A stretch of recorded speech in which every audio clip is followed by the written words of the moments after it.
This boy and girl are going to be well equipped when the time comes to take their places as worthy members of adult society. Aloha, y'all. This is Daniel Eisenman, the host of the Breaking Normal podcast, where my guests are all invited based on the frequency of synchronicity, all done in person, and all trailblazers in the breaking of all things normal. All right, let's begin. I'm here with Sean Hall. Do you have any idea what episode this is, Yavel? Is it like 175, 176, 177? I can check that. It's May 12th. Look what he brought me. This big fat jar of honey, which I'll try some right now. Yeah. I call you my honey guy, my honey man. Honored. I think I call it honey guy. Honey guy. Am I your tallow guy? Yeah, definitely. Okay, that's how we originally met, right? Yeah. Is Alec Vishal Rubin? Yeah, Alec connected us. Actually, another one of my friends had your tallow, Ben Dowson, and we were like doing some movement together. Is that really big, strong guy? No, he's strong, but not big. I know. All right, I know. I'm thinking of someone else, but go ahead. What do you think? It's like freaking amazing as always, but it's different. Different. It's different this time. Special. Different consistency, kind of creamed. How did you describe it? You had a creamy something It was stardust. almost like dry, like powdery in your mouth, you know? It's just like amazing honey stardust. So, yeah, that's a special batch, and I hope you enjoy it because it's kind of all I have left to give you. So, you eat more honey than any human being I've ever met. I'll give you that title. Well, that's, so many people are so curious about what I eat, and I explain I eat a lot of honey, like meat, milk, raw milk, eggs, and honey. Yeah, totally. And my like supplements, like all the organ meats. Same. And a lot of that. Yeah. I don't think many people eat as much honey as I do. Like just like you said I eat a lot of honey. I'm a second generation beekeeper. Like I grew up with a spoon of honey in my mouth, you know, but you're definitely, yeah, you consume as much honey as anyone else that I know. So, and it shows, like, dude, it's the most original natural medicine of the earth, you know, and you're a pretty healthy dude. So the honey helps. It does help. I think it is. That's why I'm so excited to be here and talk to you about honey. I've had like some people on talking about a lot of the other things I consume, like tallow, meat, milk, eggs, liver, organ meats, etc. But honey is one that I haven't spoken much about. And I think that's partly because bees don't gossip. I don't know how much you know about bees, but I think I have a second book in me at least, and I think one of the main focuses and themes to be about bees. So I have a lot of questions. But is there anything on your mind and heart that you want to make sure that we talk about, or that like you're one of the things that you want to share today? Because I might take us into a lot of different nooks and crannies of this honeycomb. I know you just got back from Mexico, and my own personal reasons, I want to hear a little bit about that. Because did you get to go surfing at Puerto Escondido? Yeah. Okay. All right. So that's just some things I'm saying. What do you want it to start with before I blow your mind? Yes. That's episode 183. This is 183. 183. Okay, whatever that means to you. I'm not sure if that means I don't know if you do number games in your mind or heart, but anyways, tell us about yourself, and if you want to mix in some of your Mexico adventures, and then I'm going to see if I can buzz away with a bunch of bee and honey questions.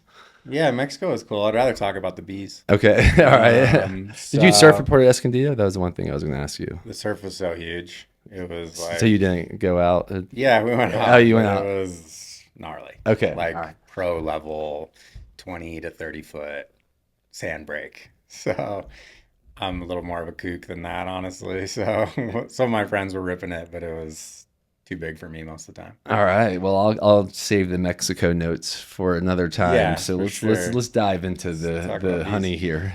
Yeah, I'd say the main thing I would really like to just bring in, and what's really present for me with the bees right now before you open up your whole world of it, is last winter, this coming out of this into this spring was the most historic honeybee colony loss in recorded history.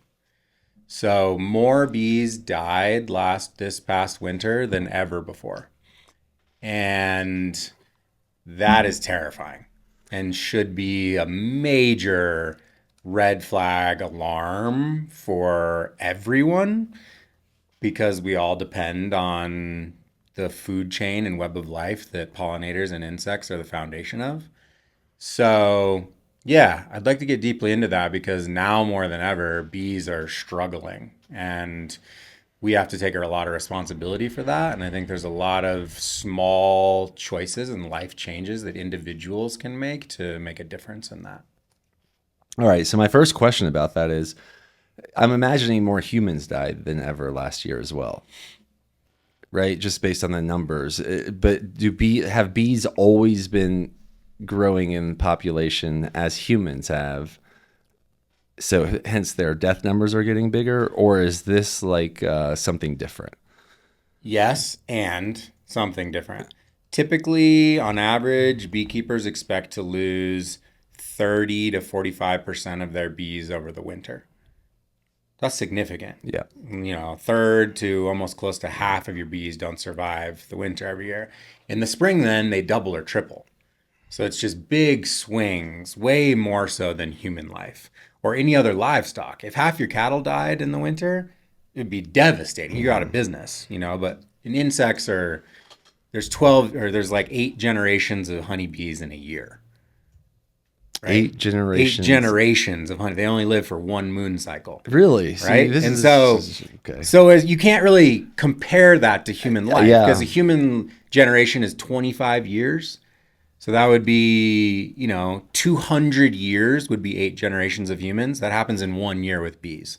So you can't really, compare them in that way. There's just a lot more life and more death, bigger swings. But this year, 85% of honeybees in North America died. Wow. More than double so that's the average. Okay. So that is way beyond just statistical, equilibrium of there being more bees than ever.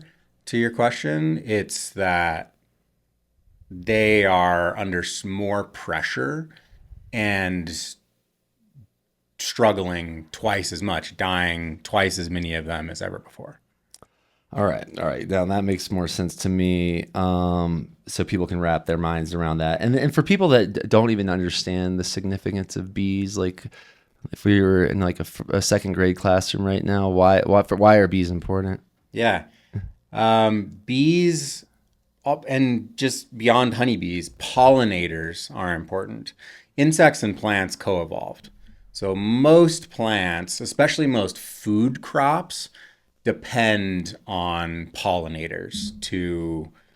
Pollinators are essentially performing the sexual reproductive function of the plant. Mm-hmm. Right? When they crawl into the plant, they get the pollen on it. They go to the next plant. That pollen transfers to that plant. Both those plants are then fertile and can produce food, fruit, nuts, all the things that we value in the food, plant kingdom.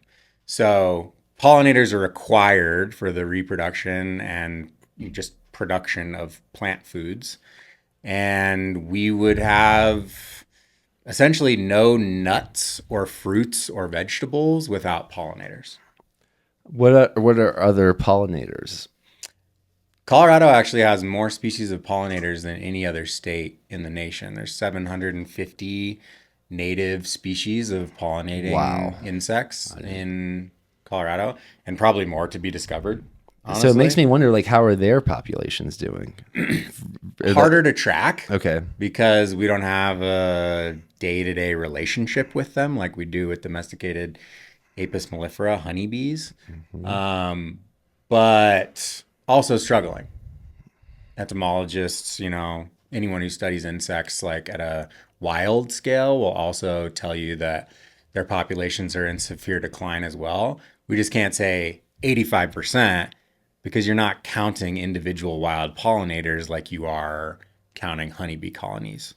It's an agricultural sector measurement versus a wild insect measurement. Are there artificial pollinators, or is there artificial pollination? Is this a thing people not have done? At any scale that's significant and matters. Okay. I mean, yeah, you could like pollinate your own squash plants or corn plants in your garden for sure.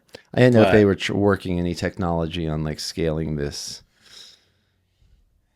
I personally don't think there are any technological solutions that can replace nature. Biology is more intelligent than human technological creation will ever be.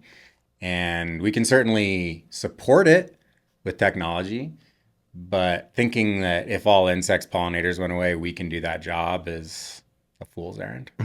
I am on the same page with you on that. Yeah, I was pretending I'm like in the second grade classroom. totally. All right. No pollinating robots yet. Yeah, I don't even know much about that. I Somebody's agree. working on it.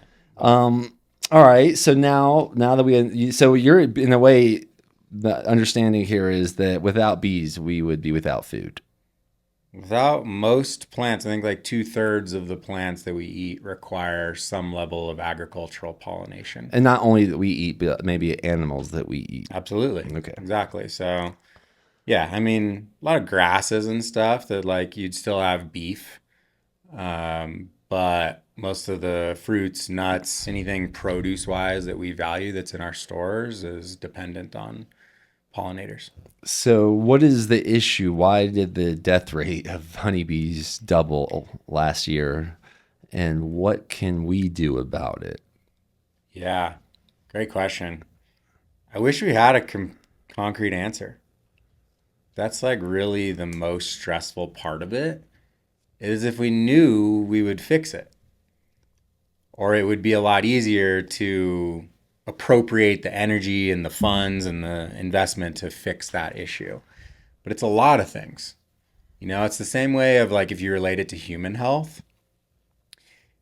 People typically aren't sick, just vibrantly healthy people who just get cancer, right? They have metabolic dysfunction or they're chronically overweight or they have a long-term multi-decade failure to manage their blood sugar, so they're pre-diabetic and they have these heavy metal toxicities from a broken food chain and eating ultra processed foods. It's a whole storm of environmental factors that come together typically to make someone sick. Healthy people don't just get sick out of the blue. It's a lot of things compounding over long periods of time to manifest as disease in the human body. I definitely see that as the broad stroke, but man, I can't. Lately, I've been a little shocked, and I wonder if this is part of the confusion with bees.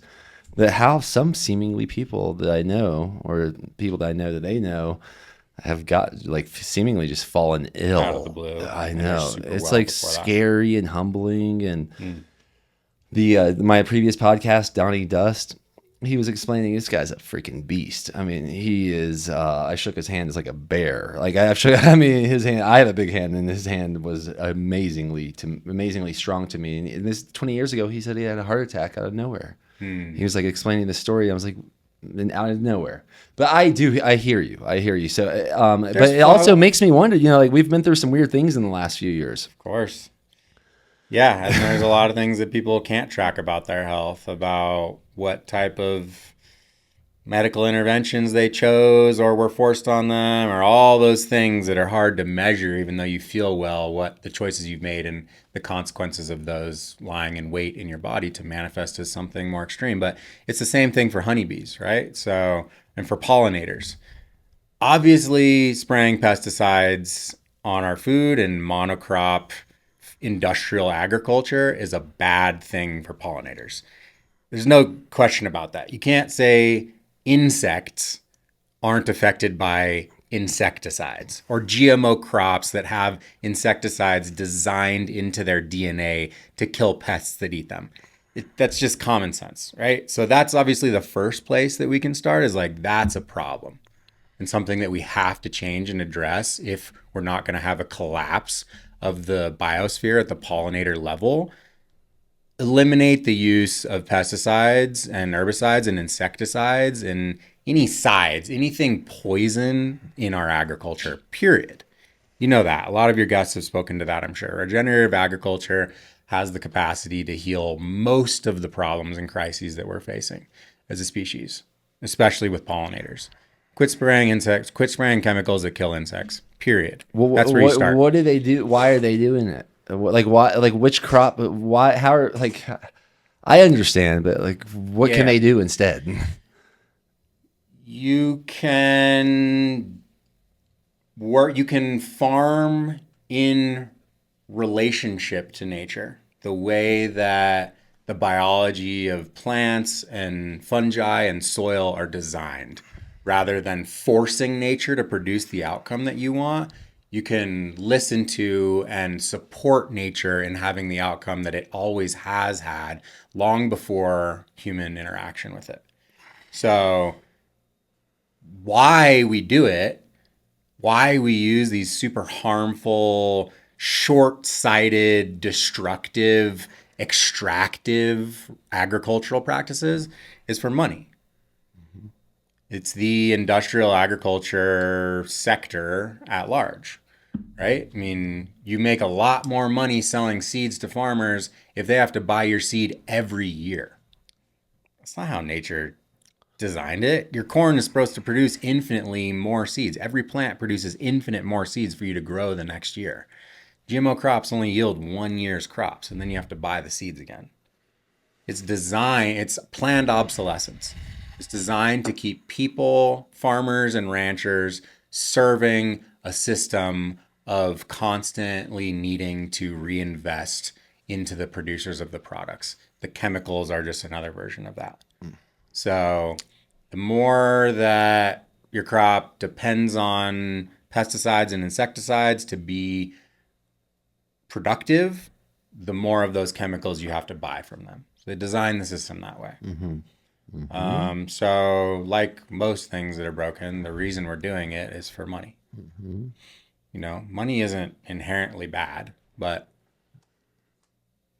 the capitalist system that is built around industrial agriculture it has no end game. It's just about short-term extractive profits in the moment, which is bad for pollinators, bad for the environment. Well, yeah, the reason I asked that question is because I think there's a major like inflection point right now, partly because it's like the perfect storm of like what's actually happening with the bees. And like what's happening with our government, and that seemingly there's like a movement of wanting to reallocate funding or resources or attention or marketing towards regenerative agricultural practices. And I haven't heard too much about the bees. I'm hearing a lot about like tallow and like beef.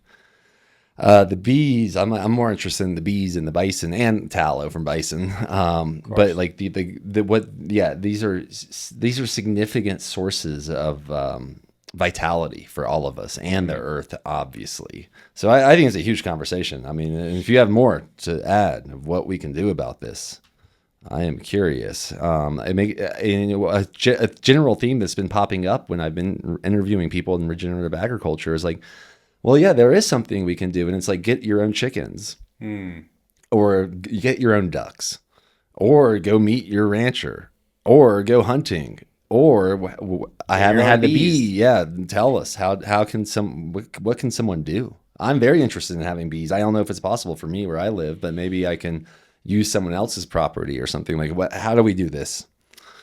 Yeah, I think that being involved in your own relationship to your food is an incredible foundationary step, a choice to make. It could be just your garden, what you can grow in your yard. It could be the farmer's market. If you don't have a yard, creating relationships with the people who do produce your food and who you want to trust in a relationship that your health is built around. A lot of people could have bees in their backyard. Bees do really well in the city, actually, almost better than they do on farmland in rural places. One, because it's warmer, so easier winters typically around more concrete than out on rural open spaces, right? Two, because there's more diversity of food. So picture like our bees are up in Larimer County where I grew up, Berthoud, Loveland area. Okay. and they're on a 140-year-old Colorado farm. And this farm has hundreds of acres of farmland crops growing around it. A lot of pumpkins, a lot of corn, a lot of other, corn as far as the eye can see. If you only ate corn, do you think you're going to be as healthy as if you're eating corn and sweet potatoes and beef and lamb and pork and produce and nuts? The more diverse your diet is, the healthier of a person you are. Period. The more things more nutrient diversity you can bring into your body, the more well your immune system is. It's the same thing for bees.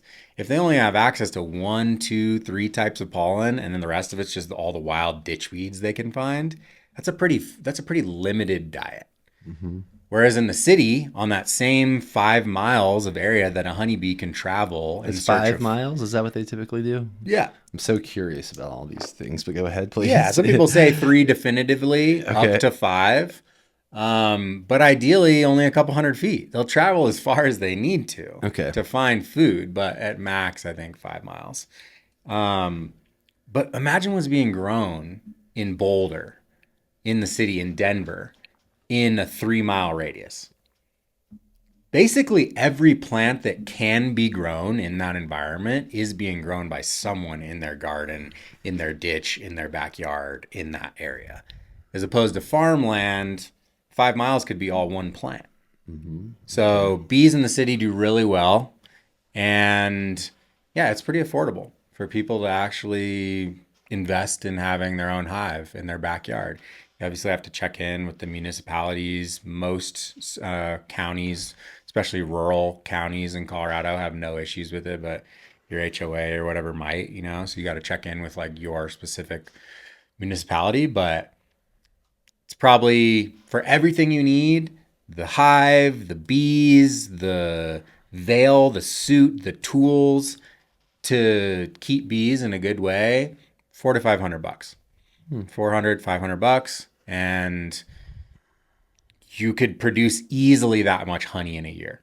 Mm-hmm. The hive should pay for itself unless you eat all the honey yourself like you would. How much does a hive produce? How much honey does a hive produce? I mean, typically, easily 3 to 5 gallons. That sounds worth very much the $300 to $500 investment. A significant amount of $100 a gallon of your own honey. Yeah, and some people, we choose to leave all the honey with the bees, right? So we don't actually extract honey. We're not keeping bees to produce honey. We're keeping bees because it's the right thing to do. Okay. And so, and also knowing that half the bees aren't going to survive the winter. And so we do receive that honey at the end of the year or in the spring when those colonies aren't survivors through the winter. We do extract and share that honey with our community. So you're still producing honey, but we leave as much of it, all of it, with the bees, hoping that that'll give them a higher success rate to survive the winter because they have more food. Wow. So, and then you're saying you're only harvesting the honey from the bees that died off? Mm-hmm. Wow. Yeah. So fascinating. Yeah. I mean, the goal is that all the bees survive and we don't receive any honey. This isn't it's not a purely honey for profit model. It's a bees for health model. It is like how my dad keeps bees and how I learned how to keep bees, and just that's our family's view on it is the more bees, the better. They're not all going to make it. That's just math. And so we know we're going to receive some honey, but hopefully they get to keep it all. We're just in service of the bees and the ecosystem. So, but to sort of get full back around to your question, what can individuals do? Definitely get your own bees. Spring is the time to do that. So the clock is ticking like it's now. All right. So let's say if I talk to my landlord, you know where I live. Yeah. Can we get a beehive there if he says yes? He might not, but let's just say he does. He's like, oh yeah, but there's no yard. But what about that space in between us and those new build condos like that? They would hate that. But let's just say if someone how does this work? and like the challenge with doing it where you are, like, or anywhere, even like on our land, far from the mountains, but especially like near canyons, you need to have an electric fence around your bees because the it's bears. just bear bait. Oh man. Yeah. So it would need to be somewhere that you really had private access to, that you could put that up. All right. And My dad's house in Georgia. He has a beautiful 2-acre lot. Totally. It's beautiful. Bunch of different plants all over the place. Absolutely. What does he do? Where is like a website you go to, or how? Yeah, How do you do absolutely. this? You can find the local producer near you super easily. You can go direct to like Dadant or Man Lake, or like the largest apiculture beekeeping businesses in the country. So Okay.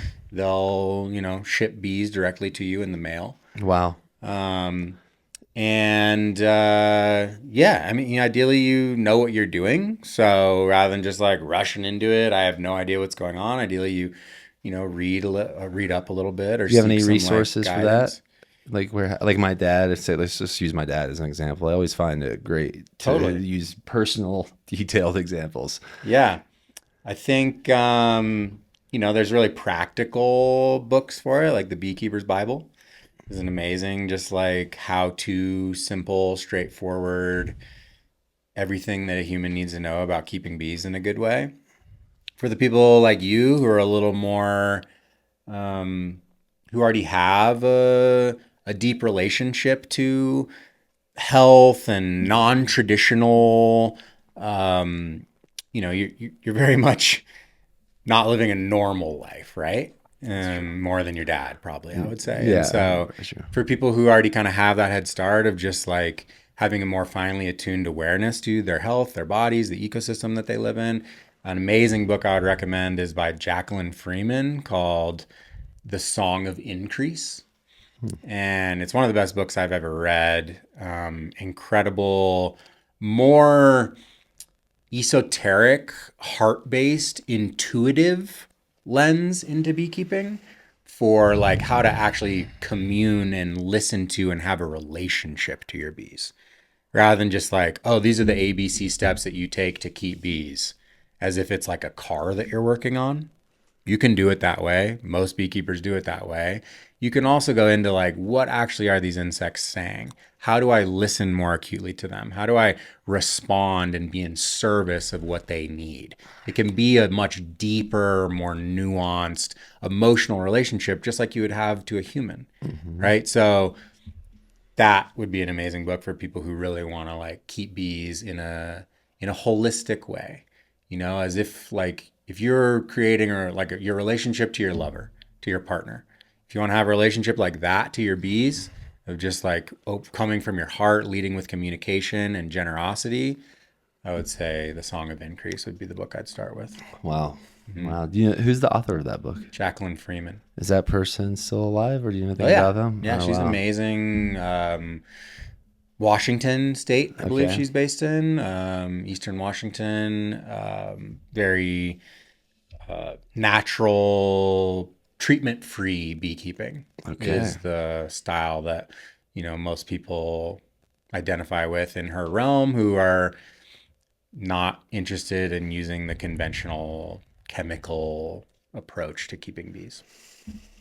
Wow. Okay. All right. Great. So my dad reads that book, and then does he need to like buy a box or something, or how does that part work? Yeah, you can get all that from Dadant or Man Lake, those two large scale beekeeping producers, or you could also just Google beekeeper supplies near me. And then what if he wasn't trying to keep the honey? What if he was just doing it to grow bees? Does he even need one of those suits?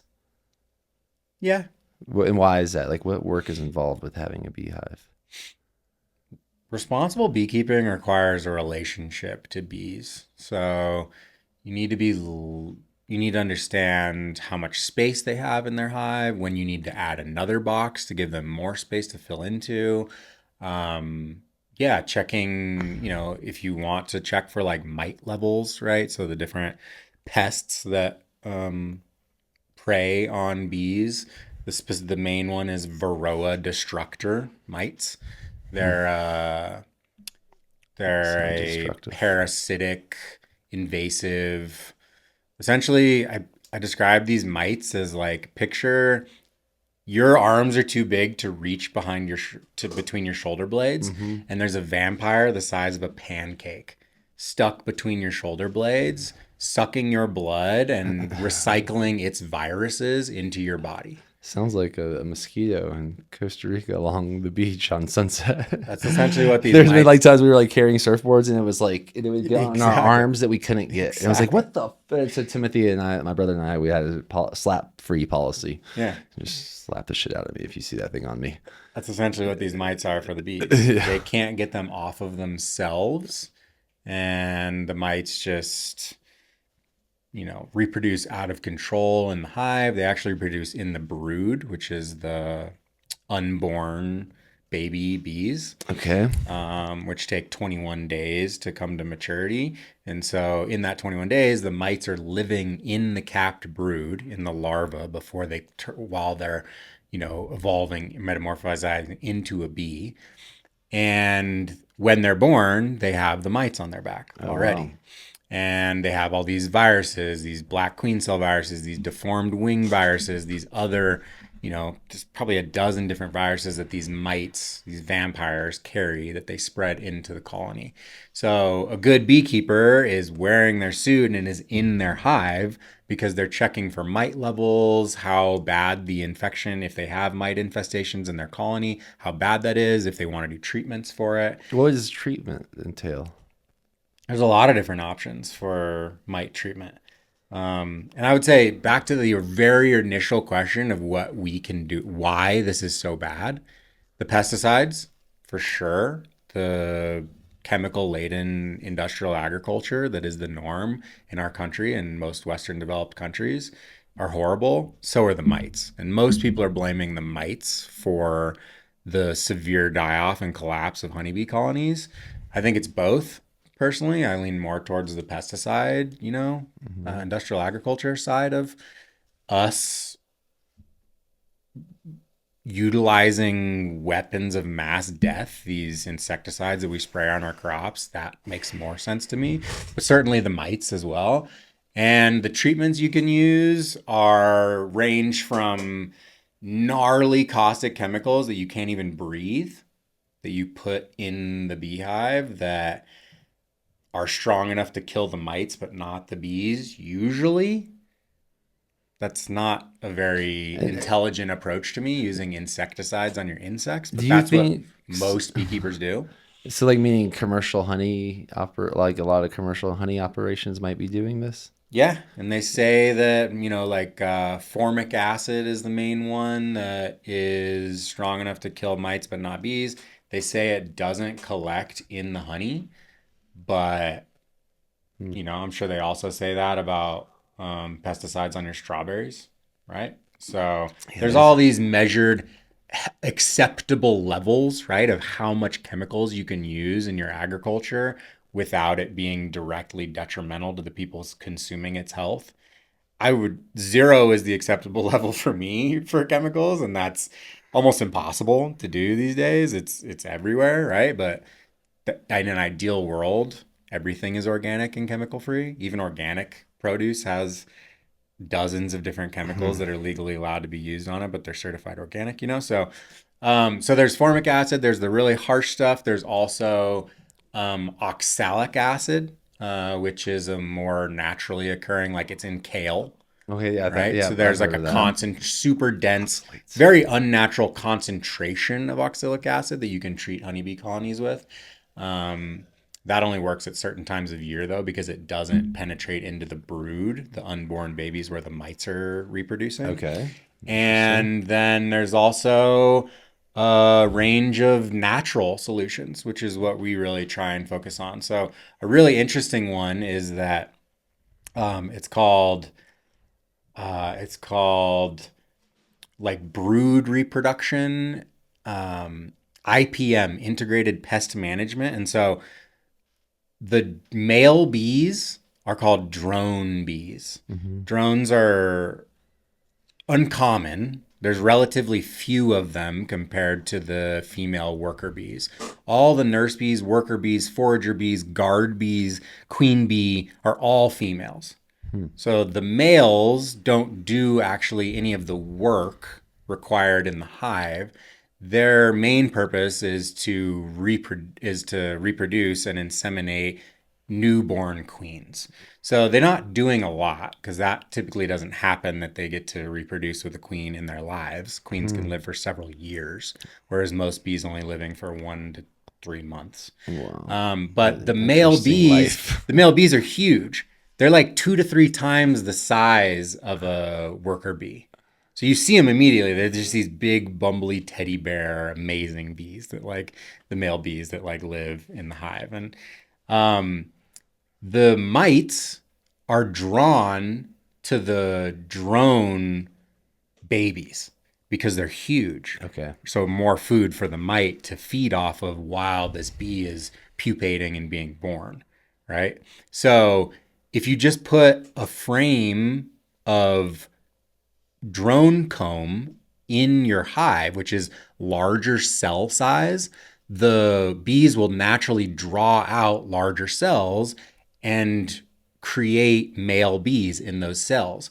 All the mites are drawn to those unborn male bees, and then you can just basically set a timer to know when those male bees are going to be born, take the frame out, put it in the freezer, or scrape it into the trash basically, and you lose all these unborn male bees, but you also kill a lot of the mites in the hive that were drawn to those cells because they're bigger, fatter, juicier bees to prey on. Wow. Right? And so there's these natural ways to do it without chemicals that you can just encourage the bees to do a certain thing that attracts the mites, and then you can kill those bees, those unborn bees, before they're born, along with all the mites, put the frame back in there, and they do the same thing again.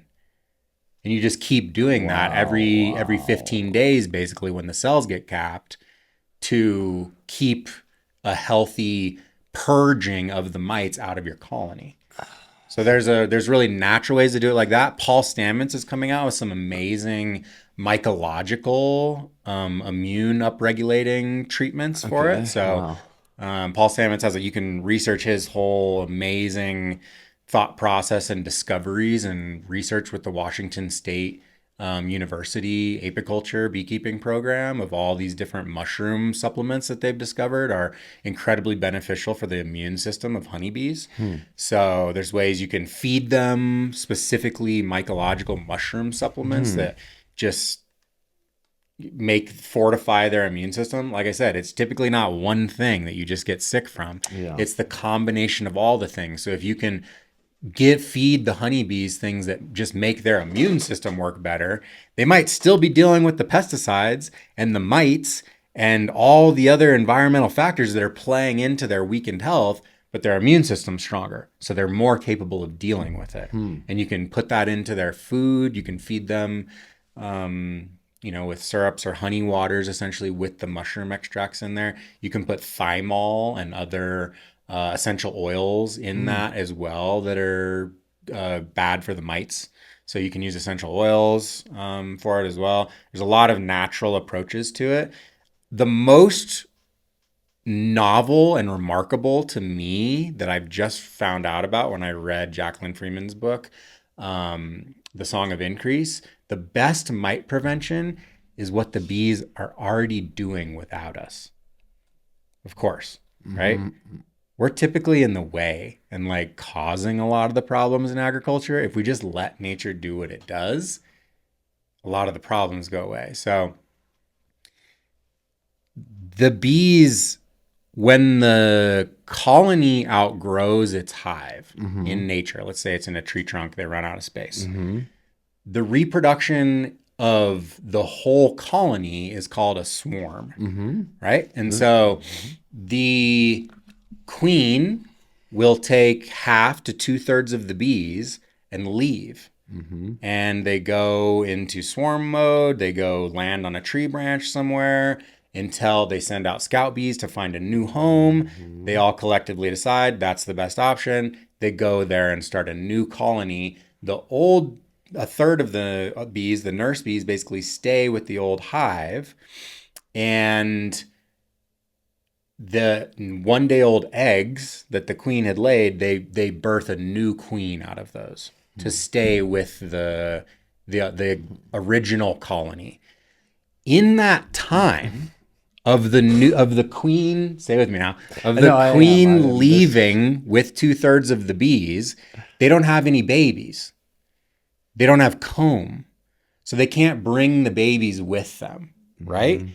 So, and then when she does lay new eggs, when they get to the new home, they start drawing the comb out. That takes a few days to a week. She starts laying eggs into it. They start capping those eggs.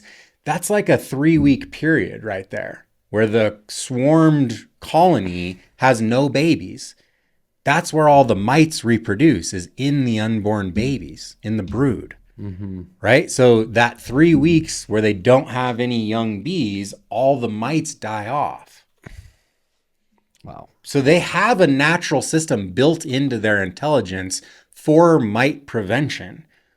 Beekeepers just we don't let them do that because you don't want to lose 2/3 of your bees in a swarm. So when you know they're going to swarm, you just divide it into another hive and you keep all the bees, right? But then they start laying eggs again because typically you give them drawn comb, and it shortens that window of time when typically the mites would die in a swarm. Wow. Because we don't want to give away our bees because they're valuable, because they're livestock, because they're worth money, because they provide an agricultural service that we can commoditize. So we don't let them swarm, which also means we don't let them have the time needed for the mites to die off. Follow me? Yeah. So they're brilliant. They're genius, just like everything in nature. Yeah. All the systems are perfectly designed to maintain balance and homeostasis. We just want to profit off of it and have it be a commodifiable, well-run, well-oiled agricultural machine. And so we prevent a lot of those processes from happening. And then we end up with mite infestations, and then all our bees die. And then we typically cause our own problem and try to find a bunch of ways to solve it along the way. Well, there's the one part of that story of the swarm that is maybe most intriguing to me is the scout bees. And this is what I mentioned at the beginning, that the bees don't gossip. And let me know if this lines up with what you understand. My understanding is that the scout bees, which I think are like 3 to 5% of the hive, if I remember correctly, they report back what the potential new spot for the hive through that waggle, what scientists call a waggle dance. Yeah. And they report it exactly. It's like specifically like an exact GPS coordination of the whole experience. Yeah. And this is the part that fascinates me the most. No other bee will echo that scouting report unless they confirm it. This is what I'm understanding. Meaning that bees don't gossip. Meaning that they're like making this collective conscious decision with zero gossip.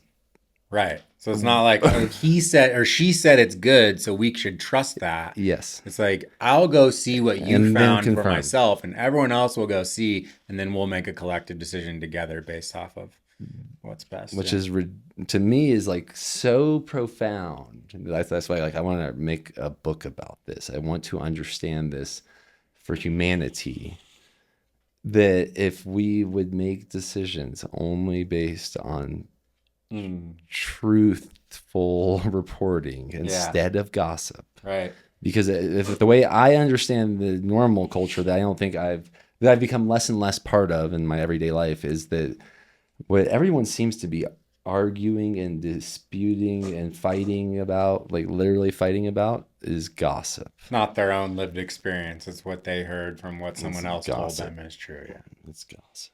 Yeah, absolutely. Bees don't gossip. Love that. I love that too. And it's just like my mind has been blown ever since I've like the person I gathered it from, like I just kept hearing the scout bee story. And no one like said it like that, but I'm like, wait a minute, do you understand this is like true democracy? And it's like a tribe. It's a tribal democracy. It's not a collective hypnosis because of propaganda and gossip.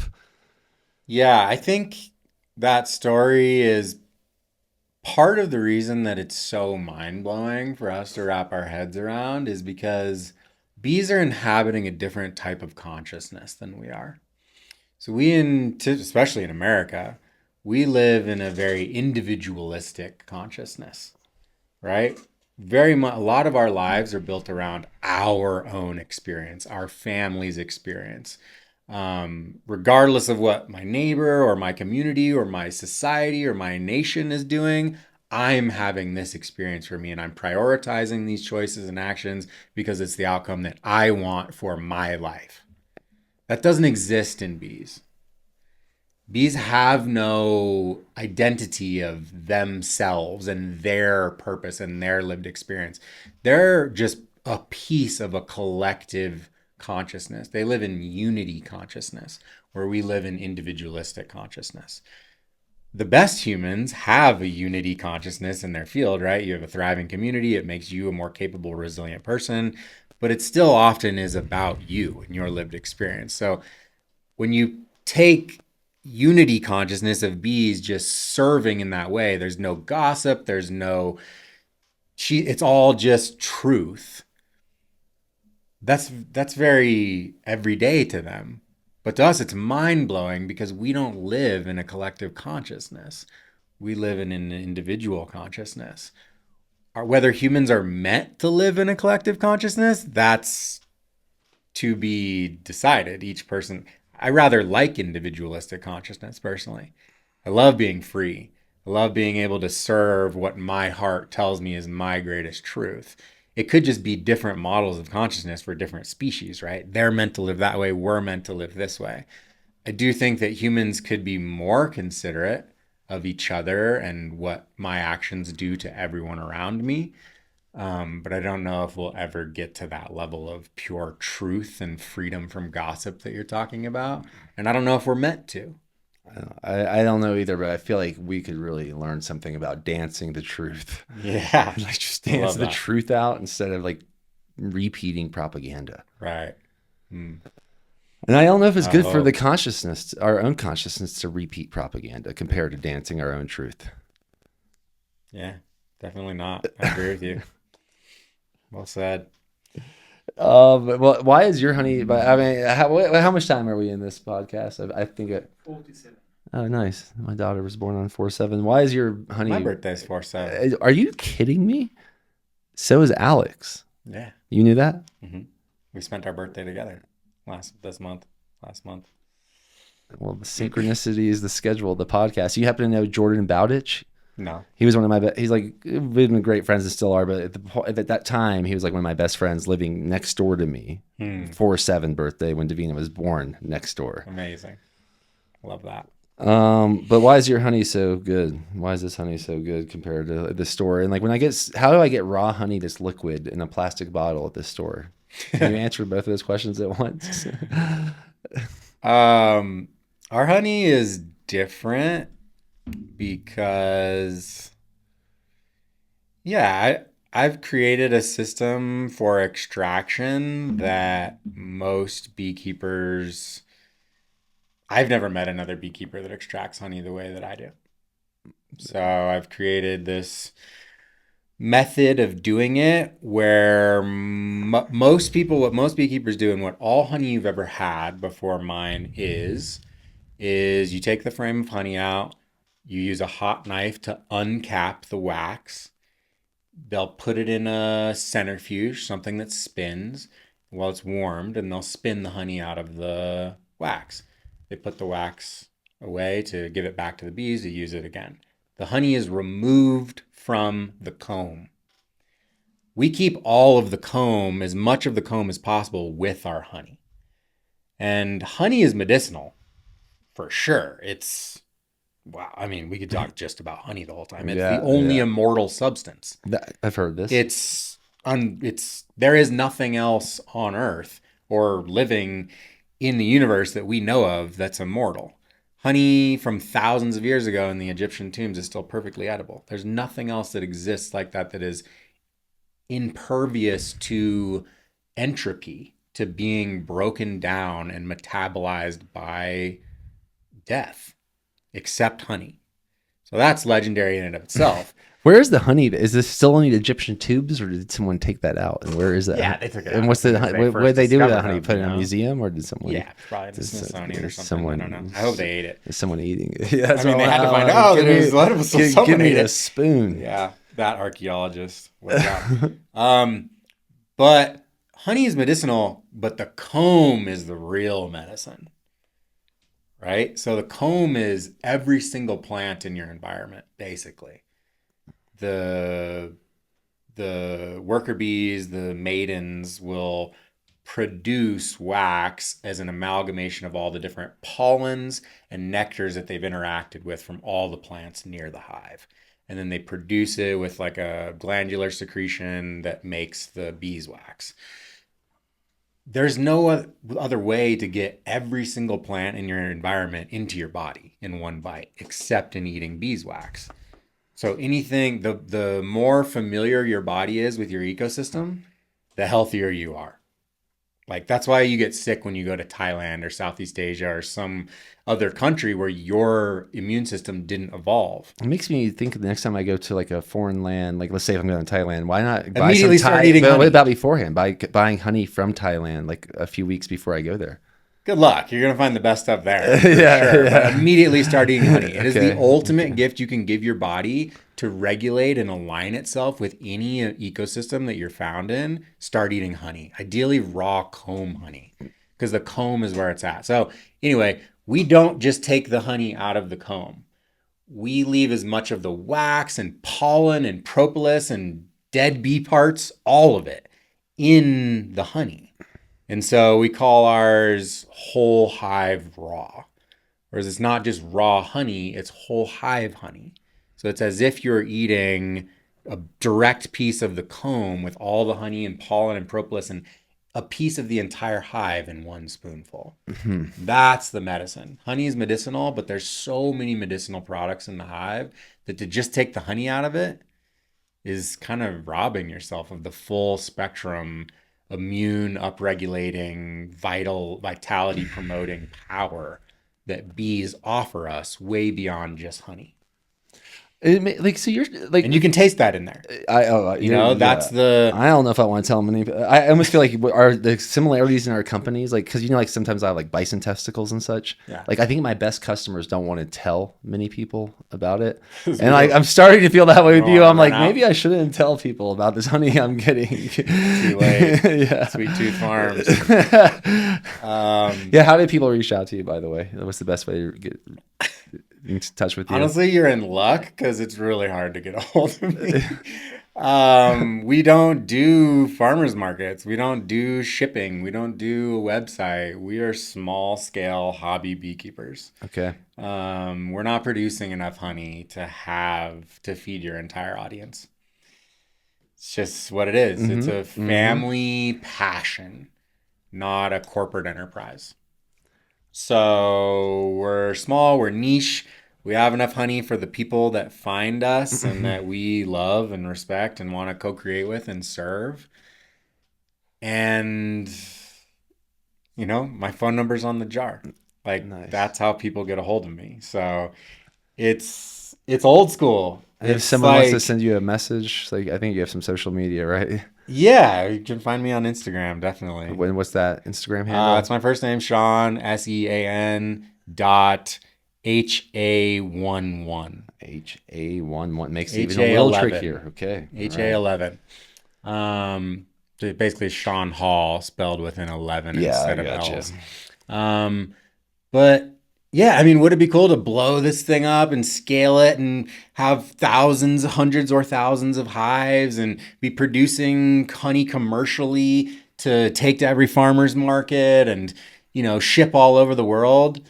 Yeah, it'd be kind of cool, but I also like keeping art and money separate. When you monetize your art, it can be a really beautiful thing. And thank you for doing that with, this beautiful space and content creation nebula for, people to come make magic with the podcast. And I'm sure also that like sometimes you can lose some love for the things that you really care about when you have to force yourself to do them for work.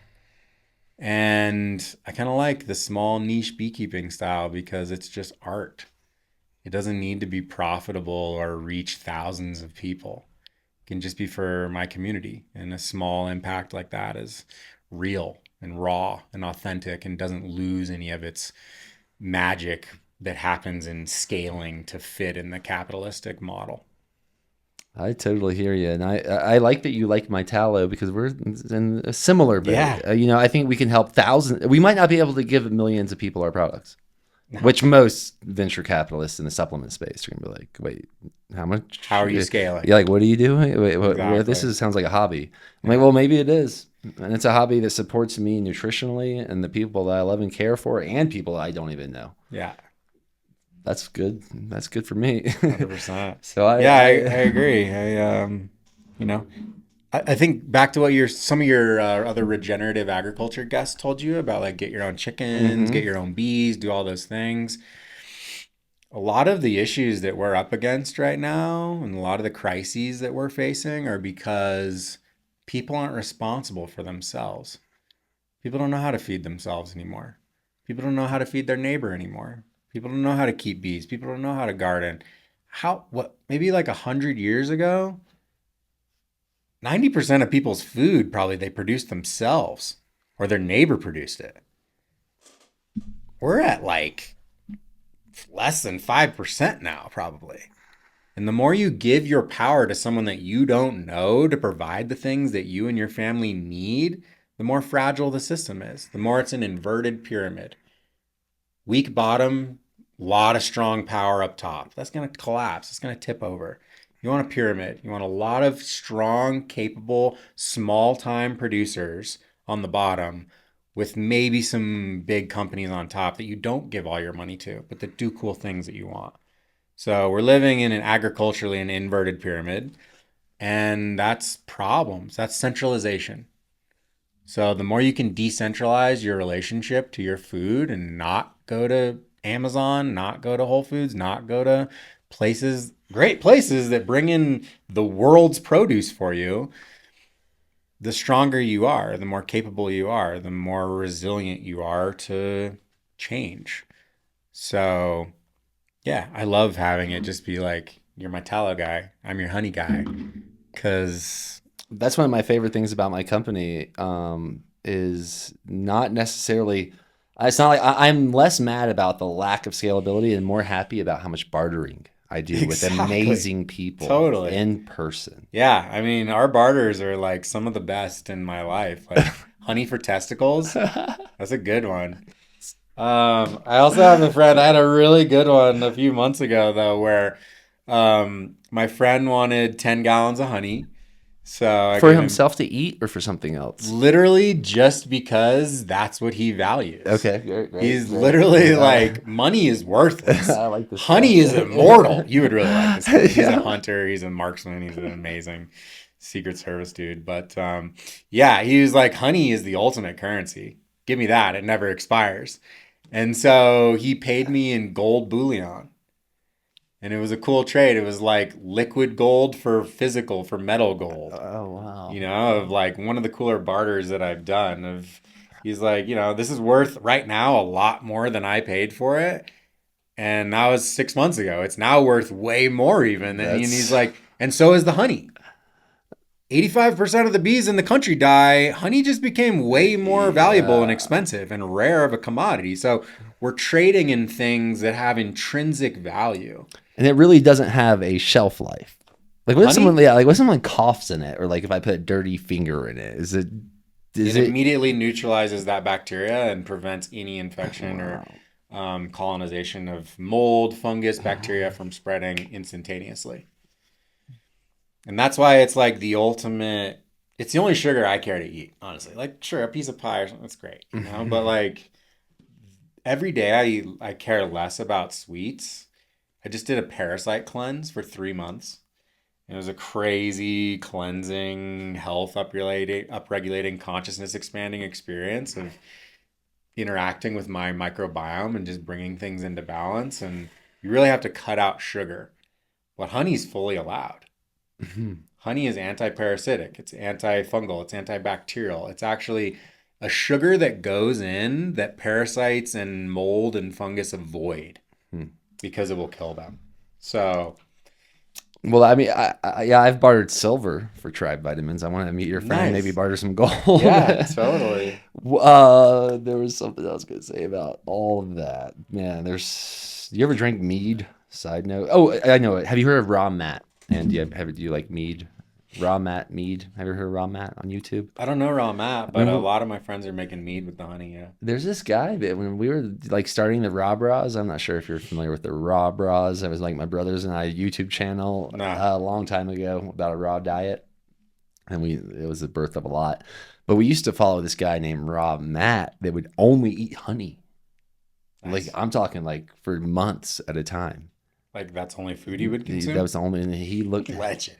I've never met him. I actually wanted to know where I can find this guy. He literally might still be in the woods just eating honey. Probably immortal. Oh, yeah, I mean, there's a lot of cool products like that come from the hive. You know, I mean, I know you're a meat guy. Are you carnivore? No, I don't identify with a diet, but do you like plants? Do I eat plants? Yeah. Yeah, so not much lately. Not much lately. I think they make me fart. Sure. Basically, and I'm not sure about farting is a good symptom. Maybe sometimes, but it's a little annoying. And vegetables if anything causes me a fart, it's especially cruciferous vegetables. Right. And then vegetables in general. Definitely. I agree with you on the cruciferous part for sure. Why do you ask? Because I love plants. I don't eat many vegetables, so that's what you're asking. Yeah, that's fine, totally. And I kind of assumed that much, but I ask because there's bees only eat plants, and honey is made of plants. Honey is plant nectar, so you can't talk about pollinators without talking about plants. They have the ultimate symbiotic relationship on this planet. Insects and plants are the foundation of Earth. That's it. That's where all other life, higher life arises from, is the foundational, indistinguishable relationship between insects and plants. That's what this planet was long before it was animals and mammals. It was plants and insects. And so you can't talk about bees without talking about plants. And bee pollen is plant pollen. It's just all of the different plants of the environment all globbed into one little pellet of plant sperm. It's the reproductive organ of the plant. And pollen is a superfood. Like pollen you could live off of pollen. But just like raw mat in live off honey. Absolutely. Yeah. But you can also we harvest just pure pollen. And a lot of people put pure, bee pollen in there. It's the ultimate, it makes you immune to environmental allergies because your body develops a relationship to all the plant pollen that it's allergic to when the trees start dumping those things. So yeah, I think propolis is another amazing medicinal compound of the hive. Do you know about propolis? A little bit. Tell us just, I had probably about 20 more questions. So let's see if we can do some popcorn. Like at least people will start looking more into this. What is propolis? Propolis is a collection of tree saps, tree resins, along with some glandular secretions of the bees it's their medicine. So they coat the entire inside of the hive with propolis because it forms a sterile pocket. It's essentially like their skin. Okay. Right? It's the barrier between them and the outside world. If a snake crawled into the hive, they would sting it to death. They can't carry it out. So they coat every square inch of it in propolis. As it dies and rots and decays, none of that mold or fungus or bacterial pathogens of the rot and decay of the snake corpse spread into the hive because the propolis neutralizes all of that. So it's the ultimate cleansing, immune, regulating, anti-parasitic, antifungal, antimicrobial, antiviral. You eat a little bit of propolis, it's like the ultimate. I think it's one of the greatest natural remedies and cures for anything that ails you, and it's all plants. So, plants are powerful. It makes me think that I am eating a lot of plants with all because of how much honey you eat, definitely. But okay, my honey, I'm microdosing every plant in Colorado. Literally, at least in Boulder County. But if you were eating anyone else's honey, you wouldn't be, because they just take the honey out. They don't leave the pollen and the propolis and everything else in there. Wow. So, but the reason I got onto that is also royal jelly. Yep. Royal jelly is a glandular secretion from the forehead of the worker bees. Okay. That will turn any egg laid by the queen, if all it eats is royal jelly, it will become another queen. This part. So bees are literally steering their genetics with nutrition, just like we do with our diets. Right? You only eat meat a lot of animal-based whole proteins, because that's what works for you to become the person they you eat want all to the be. plants. Everything Exactly. I eat eats all the plants. Totally. I love plants. I eat a lot of plants. I think that but it's they do the same thing. If you feed a pupae bee bread and pollen and honey and other substances, it'll become a worker bee. If you only feed it royal jelly, it'll become a queen. And so, and the queens live 3 times. They live for like 2 to 3 years. So, what is that, like 30 times longer than a worker bee?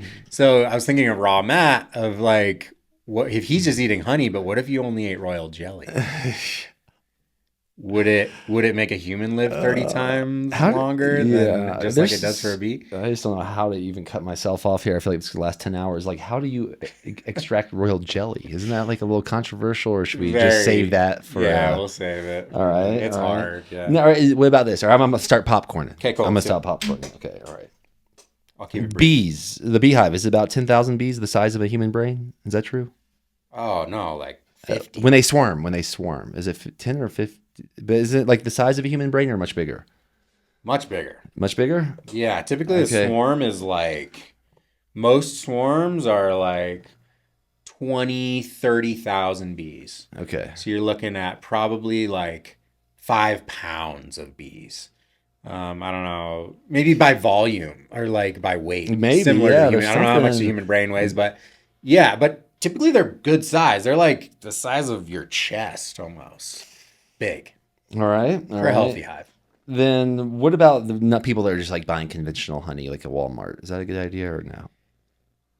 They've done a lot of tests of honey that is not local and raw, and the standards of what's imported from China and India and other countries is pathetic, as with most things. So a lot of those people are eating corn syrup and other weird... Without it being on the label? Yeah. Whoa.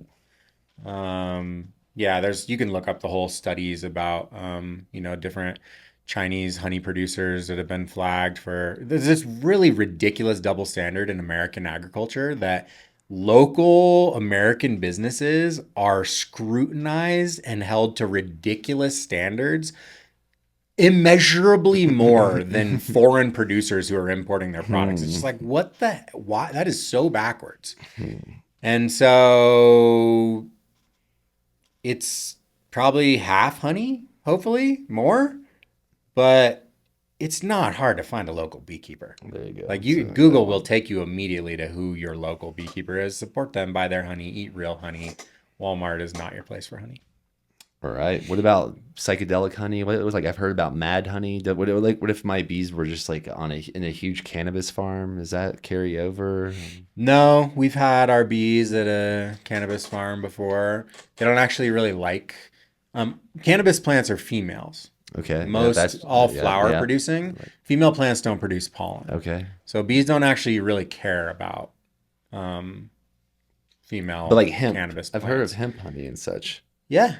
We had them at a hemp farm, and honestly, most people are still producing hemp flower, not hemp stock, not like hemp fiber, which could be more of the, male pollen-based plants that the bees would like, but it's not their favorite plant in my experience. They go elsewhere. But psychedelically, the THC does not transfer. No, you could infuse the THC Yeah, in I've it, and seen I think it. is what most people do. It's not Yeah. like actually the bees making psychedelic honey out of cannabis. Yeah. But the psychedelic honeys that I've heard of are like from Asia, Nepal. Those plants are those bees are mostly pollinating datura flowers, which is like a really potent, potentially deadly psychedelic. Okay. Is that the angel's trumpet? Yeah. I know what you're talking about. Yeah, it's in the morning glory family. Yeah, okay. Yeah, people who do just the flower sometimes die. It Yeah, can be yeah. a really But the intense honey might be psychedelic psychedelic? experience. But then in the process of them taking that pollen and, metamorphosizing it into honey, it becomes less toxic, still very psychedelic. Really? Have you ever used any of that or tried that? I haven't. My friends have. What about that mad honey? Have you heard of mad honey? I think they're showing these. What is this? That's what that's That's the called, same yeah. thing? Okay. All right. Interesting. Okay. Yeah, some of my friends have had it and say it's wild. Wow. Intense. And what about how is mead? Do you know like the history real quickly? Like mead, alcohol, beer, honey. Shout out to a friend of mine, Benjamin Pixie. Benjamin Pixie runs his apiary. He's a beekeeper in Washington State, and his mead company is called Pixie Mead. Check out Pixie Mead, the best mead you've ever had, guaranteed. Okay. And also, he then takes the mead and he distills it into foolproof spirits made of honey. What? So, and then he's making, he calls it honey shine. So that website is spiritofthehive.buzz. That's where you can get all of his honey-based booze. Okay. Absinthe with wormwood from his land. What? Three Kings, which has like gold and myrrh and frankincense in it. Amazing. My other favorite one he makes is called Honey Sex Love Magic. Damiana, reishi, cacao, all these like aphrodisiac, libido enhancing plants in the honey booze. Honey shine, he calls it. Okay. So yeah, mead is amazing.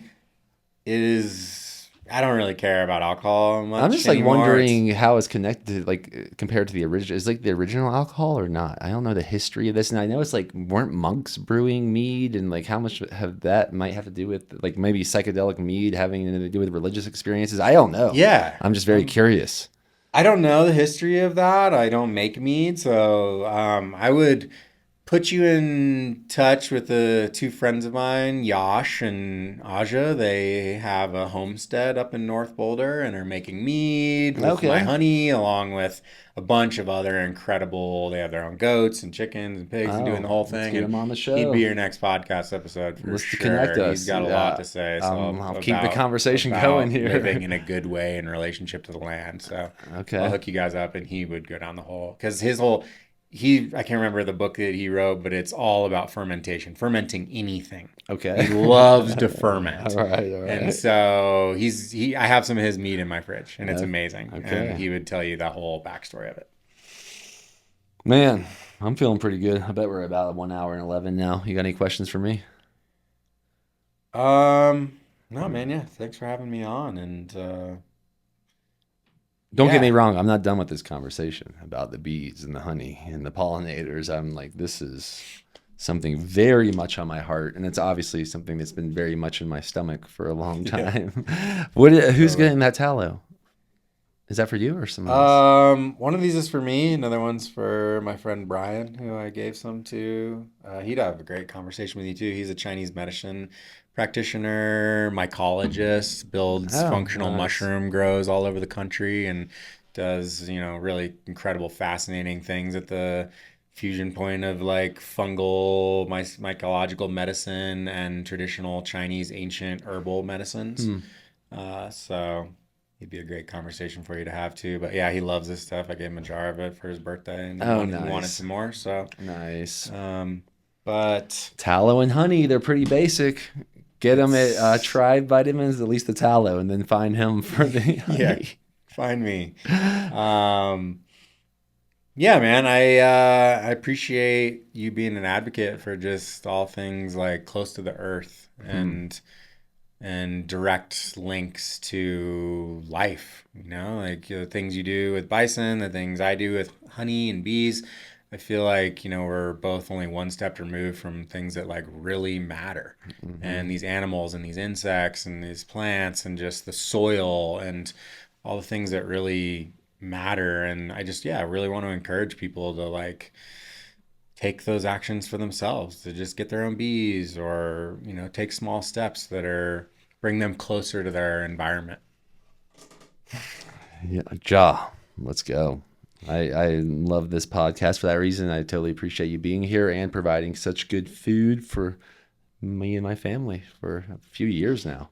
I Yeah. think. I think it's been a couple of years at least. Yeah, of course. The last thing that I'm gonna do is shout out this idea I have that's um, to do more of an eco educational experience where we can bring you and your daughter and 8 other people up to the apiary, to the bee Mm-hmm. yard, and put you in a bee suit Mm-hmm. and Mm-hmm. get you in the hive for a half day and answer all your questions and blow your mind and just take you deeply into the profound psychedelic world of bees and send you home with some honey and some wax and some pollen and some propolis and your own bees if you want them and all the products of the hive. And that's like the next arm of the business that I really want to build out, which is building bridges between people and pollinators and just creating these opportunities for people who want to know but don't know where to learn